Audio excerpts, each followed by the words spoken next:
نظم کا مرکزی خیال بیان کریں، ہر شعر کی نثری ترتیب کریں اور اس کا آسان فہم مطلب بیان کریں۔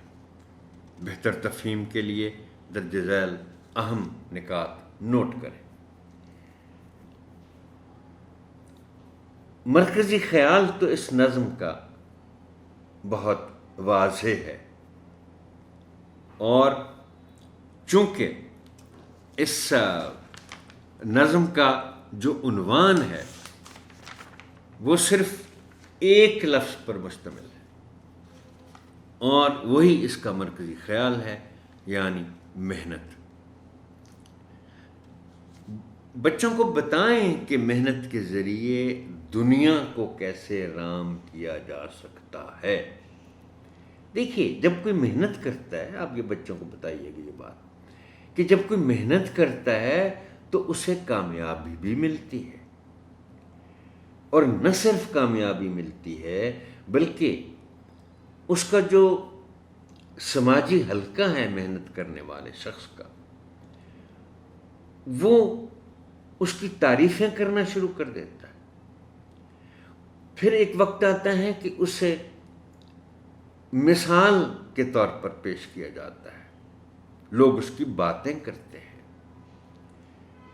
اور جب یہ صورتحال بنتی ہے تو پھر اس کا معاشرے میں ایک مقام بن جاتا ہے، اور جب کسی کا کوئی مقام بنتا ہے تو پھر دنیا اس کی بات ماننا شروع کر دیتی ہے، اور رام کرنا یہی تو ہوتا ہے کہ آپ جب رام کرتے ہیں تو لوگ آپ کی بات مانتے ہیں۔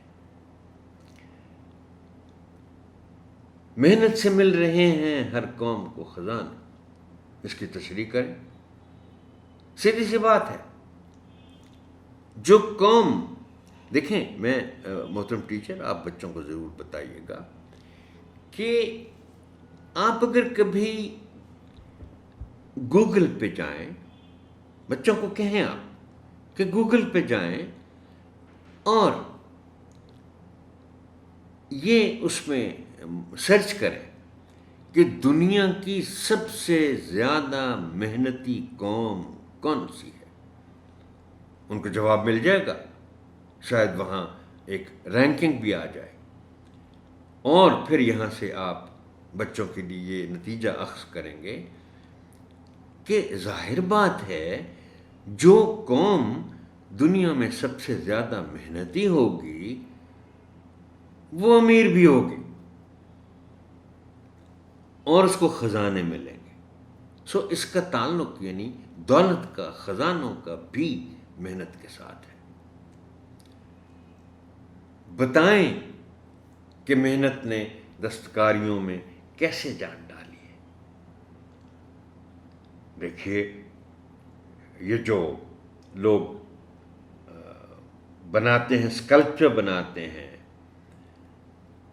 اور اس طرح کی بہت سی مٹی کے برتن بناتے ہیں، کپڑوں کے ڈیزائن بناتے ہیں، ہاتھ سے کام کرتے ہیں، چمڑے کی چیزیں بناتے ہیں، تو اس میں آپ اندازہ کریں، اور بچوں کو بھی کہیں کہ بچوں دیکھو، اندازہ کرو کہ ان کاموں میں کتنی محنت درکار ہوتی ہے، اور پھر جو چیزیں بن جاتی ہیں، آپ دیکھیں، یہ آپ پینٹنگ کوئی لے لیں، میں پینٹنگ کو بھی دستکاریوں میں شامل کرتا ہوں، اس لیے کہ سارا کام ہاتھ سے ہوتا ہے۔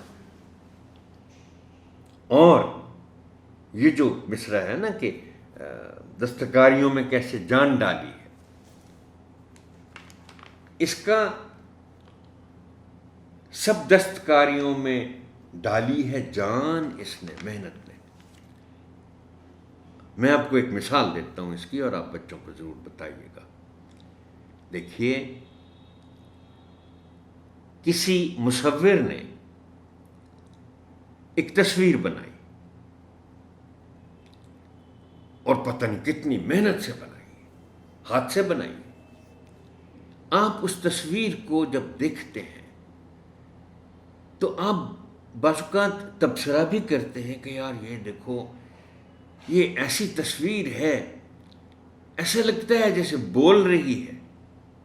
اب تصویر اگر بولے گی تو پھر اس کا یہی ہم مطلب لیں گے کہ تصویر میں تصویر بنانے والے نے جان ڈال دی ہے۔ آپ دنیا کی جو مشہور ترین جو پینٹنگز ہیں ان میں سے ایک مونالیزا کی ہے، آپ بچوں کو بتائیے، بلکہ ان کو یہ کہیے کہ وہ نیٹ پہ جا کے مونالیزا کی تصویر دیکھیں۔ دنیا بھر میں اس تصویر کا ذکر ہوتا ہے اور کہا یہ جاتا ہے کہ اس تصویر کے بارے میں مکمل ابھی تک تبصرے نہیں ہوئے۔ اس تصویر میں اتنا کچھ ہے کہ وہ ابھی تک پورا کہا نہیں گیا۔ اب اس کا جو پینٹر تھا لیونارڈو ڈا ونچی، وہ امر ہو گیا اس تصویر کو بنانے کے بعد، اس نے اس میں جان ڈال دی۔ تفصیل سے بتائیں کہ محنت سے دولت، راحت اور عزت کیسے ملتی ہے۔ میں اس سے پہلے بیان کر چکا ہوں کہ محنتی آدمی آہستہ آہستہ اپنی عزت بناتا ہے، لوگ اس کا ذکر کرتے ہیں، لوگ اس کا اعتبار کرنے لگتے ہیں، وہ دنیا کو رام کر لیتا ہے اور نتیجتاً پھر اس کو دولت بھی ملتی ہے، راحت یعنی آرام بھی ملتا ہے اور عزت بھی ملتی ہے۔